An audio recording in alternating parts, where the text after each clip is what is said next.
Peggy 18.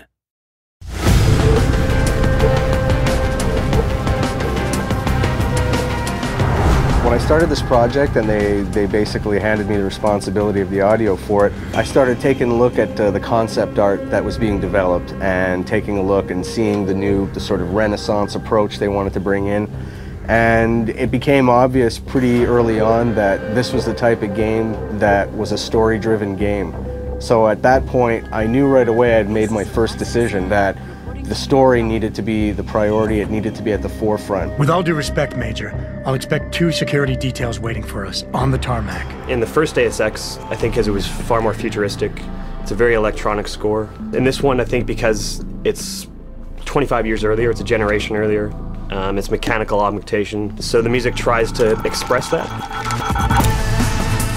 We decided to try using organic instruments to represent more of the human side, and then using electronic instruments to represent more of the augmentation side. It's a lot of acoustic drums, it's a lot of choir, it's strings. Because it's interactive, the music has to shift depending on what the player is doing. Especially in Deus Ex, where the player can play it stealth, or he can play it as an action game, or he can play it socially. The music has to be able to reflect all those different styles of gameplay. Combat is just insane. Making the weapon sounds is obviously the thing everybody gets excited about, because it's a lot of fun to make things go boom. We worked with the weapons designer. We went through tons of different sounds, blending all kinds of different weapon sounds, tweaking it. We take real sounds, but we blend these sounds with other stuff. Like, it's not just like 3-4 sound blended together. It's like probably 25 sounds all together. You have to feel the things like they're real, but in the same time, you like to get these things a little bit more than real.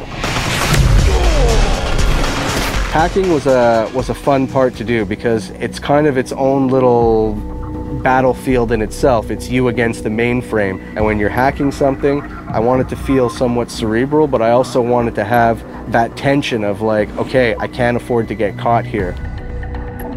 We had a lot of ideas on how to work the stealth side. We used distances to decide at what point we wanted to start hearing people. Someone's running.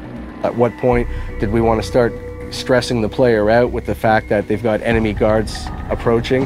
And in the end, I think we found a recipe that worked really well and creates a really cool experience. We know someone's here. Keep looking. It's a heavy game, it's dense, there's a lot of story, there's a lot of conspiracy, there's a lot of characters in the game. That means the emphasis needs to be put on the people telling the story, and in this case, the actors. It is a time of great innovation, technological advancement. The thing about playing Adam Jensen is tricky because as an actor, when you play anything like film, television, or stage, what you do is you justify everything the character does. You have to. I found your attack dog in the factoring labs.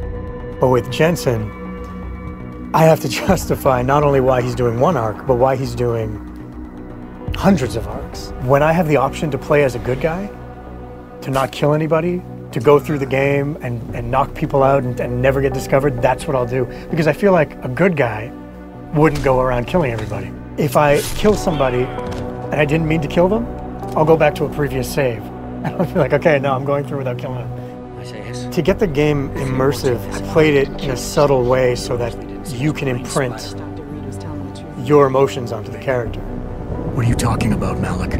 What we needed was not so much music as it was more emotional support for the story. So whatever environment we're in, if we're in Detroit or we're in Shanghai, is trying to bring elements of that environment into the music. Street musicians that you may hear walking down the street are all incorporated into the score as well. You have to give a special color to the game.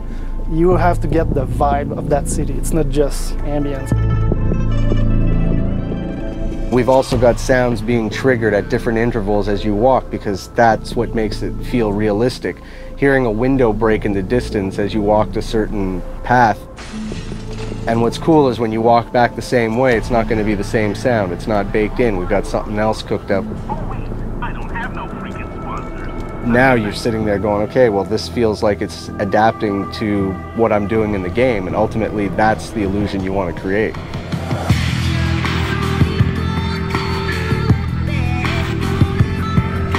My philosophy on good sound design, I've often compared it to trying to send somebody into a deep hypnotic state, and you're going down layers and levels of states, and the better it's done, the more your brain starts to release and give in and let you go into that sort of hypnotic state of playing the game.